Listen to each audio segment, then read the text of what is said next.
नमस्कार, मैं हूं अभय कुमार। आप देख रहे हैं अपना खास कार्यक्रम बिहार समाचार।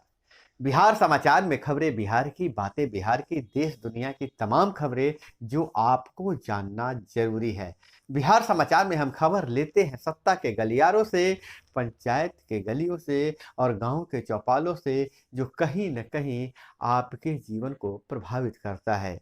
तो बिहार समाचार में हम पहली खबर लेते हैं शिक्षकों की समस्याओं को लेकर। शिक्षकों की मांगों को लेकर सरकार गंभीर है और शिक्षकों की मांग जो है उसको पूरा किया जाएगा। पंचायत और नगर निकाय से चयनित शिक्षकों को समान वेतनमान और उनकी छुट्टी और अन्य सुविधाओं के संबंध में मांग रखी गई है। शिक्षकों की प्रमुख मांग है नियोजित शिक्षकों की राजकर्मी का दर्जा देने का मांग है। राजकर्मी का दर्जा दिया जाए और पुराने शिक्षकों के की तरह वेतनमान लागू किया जाए और स्थानांतरण का लाभ मिले, समय पर ग्रेजुएटी मिले, समय पर वेतन मिले। इस तरह के तमाम तरह की मांगों को लेकर शिक्षक मांग कर रहे थे। इस पर शिक्षा मंत्री और शिक्षक ने कहा है कि शिक्षकों से कहा है कि बच्चों को अच्छी तरह से पढ़ाएं, आपकी हर मांग मानी जाएगी। और बैठक में आश्वासन दिया है कि आपकी मांगों पर गंभीरता पूर्वक विचार किया जा रहा है। और साथ ही यह जानकारी दिया कि हर जिला में बनेगा सिमुलतला जैसा स्कूल। शिक्षकों के तबादले की ठोस नीति बनाई जाएगी, ठोस नीति बनेगी। और नियोजित शिक्षकों की मांग राजकर्मी का दर्जा। शिक्षा मंत्री ने भरोसा दिया, आप स्कूलों में बच्चों को अच्छी तरह से शिक्षा दें, समस्या का समाधान किया जाएगा। और वहीं दूसरी तरफ 11 जिलों में पानी में आर्सेनिक और फ्लोराइड की शिकायत है। बिहार के 12 जिलों में नल जल की वास्तविकता की होगी जांच। क्या है वास्तविक स्थिति, यह जांच होगी। लोक स्वास्थ्य अभियंत्रण विभाग PHED जिसको कहते हैं के मुताबिक नल जल योजना के तहत बिहार में 1,14,651 वार्डों में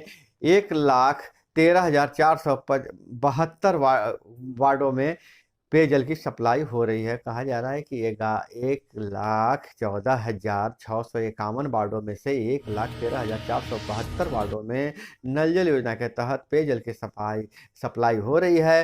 पानी को ट्रीटेड करने की वजह से जिलों में सप्लाई होने वाला पीने का पानी आर्सेनिक और फ्लोराइड आयरन से मुक्त हो गया है। लेकिन अब इसकी वास्तविक स्थिति की जांच की जाएगी। 36 प्रखंडों में पंचायतों में कैंप करेंगे और 1,14,651 वार्डों में जितनी पानी की व्यवस्था है उसके पूरा किया जाएगा। और किन जिलों में प्रभाव है तो उस पर नजर डाल लीजिए। सुपौल, मधेपुरा, बेगूसराय, किशनगंज, पूर्णिया, कटिहार, अररिया सहित 11 जिलों में केमिकल से प्रभावित पानी यहाँ थे। यहाँ पर पानी को ट्रीटमेंट करके लोगों तक सप्लाई की जा रही है। और देश में पहली बार बाढ़ के पानी का संचय कर पेयजल के रूप में देने का निर्णय लिया गया है। और इधर बात करें कि ठेले पर कबाड़ बेचने वाला मनोहर ने रेलवे पार्ट्स बेचकर करोड़ों कमाए। अब तक 16 रेल इंजन के 30 करोड़ पुर्जे को ठिकाना लगा चुका है। और 20 साल पहले ठेला पर कबाड़ खरीदता था मनोहर, अब तक 2 बार जेल जा चुका है। 115 एकड़ में फैले गढ़हारा यार्ड से 1.5 वर्ष में सुरंग बनाकर चोरी कर रहे थे। अब वह शिकंजा में फंस गया था। 5 घंटे की छापेमारी में 1.5 करोड़ का सामान बरामद किया गया है। पूर्णिया कोर्ट स्टेशन में भी गायब हुआ था इंजन। यह इंजन ही गायब कर देता था कबाड़ी वाला और उससे करोड़ों रुपए कमाए। अब इस पर कार्रवाई होगी। और वहीं पटना में आपसी झगड़े में अंधाधुंध फायरिंग गुजर रहे एक दुकानदार को गोली लगने से मौत हो गई है। और इधर सुजाता मेहता सृजन घोटाला की अगर बात किया जाए तो आरोपी बैंक मैनेजर भुवनेश्वर से गिरफ्तार भेजा गया जेल। और मुख्यमंत्री के महत्वाकांक्षी योजना गंगा उद्भव योजना जून 2023 में नवादा में पूरी होगी। गंगा जलापूर्ति 27 को राजगीर व 28 को गया बोधगया में पूरी। सीएम करेंगे लोकार्पण।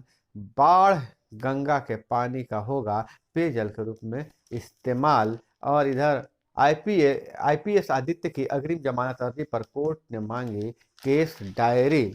और मोबाइल नंबर से ई कॉमर्स कंपनियों का फर्जी अकाउंट बनाते फिर करते थे ठगी। बेतिया के छोटे से गांव से निकला बिहार का साइबर अपराध का नया ट्रेंड। खुलासा यह हुआ है कि पहले 150 से अधिक सिम का कर चुका है इस्तेमाल। इतिहास में ऑनर्स, लेकिन साइबर अपराध का सरगना निकला पिंटू। और डीजीपी मामले की जांच में पिंटू से पूछताछ में हुआ है खुलासा। पिंटू की ठगी का तौर तरीका यह है कि पिंटू एक ऐप के जरिए वेबसाइट पर जाकर किसी मोबाइल नंबर का क्रेडेंशियल हासिल कर लेता है, फिर उसके एवज में पेमेंट करता है और उससे संबंधित नंबर का ओटीपी प्राप्त हो जाता है। इसके बाद वह उसे उसी नंबर से यूपीआई अकाउंट बना लेता है और फिर ठगता है। ओटीपी से संबंधित व्यक्ति के बजाय पिंटू के मोबाइल पर नंबर आता है और इस तरह से साइबर अपराध किया जा रहा था। और बहुत बड़ी खबर यह है कि जब आपको पता नहीं चलता है कि कौन सी दवा नकली है और कौन सा सुई नकली है और लोग गलत दवा का इस्तेमाल कर लेते हैं, तो दवाओं और इंजेक्शन पर होगा बारकोड। मोबाइल से जांच लेंगे असली है या नकली दवा है। दवा की गुणवत्ता और उसकी कीमत पर पड़ सकता है असर। और वहीं रजौली बख्तियारपुर 4 लेन में फ्लाईओवर का बीम टूटा, दबने से क्रेन ऑपरेटर की मौत हो गई है। 52 बीघा के पिलर 29 के पास हुआ है ऐसा घटना। और इधर रबी फसलों के बीज का वितरण तेज, जरूरत से कम उर्वरक उपलब्ध करा रही है केंद्र सरकार।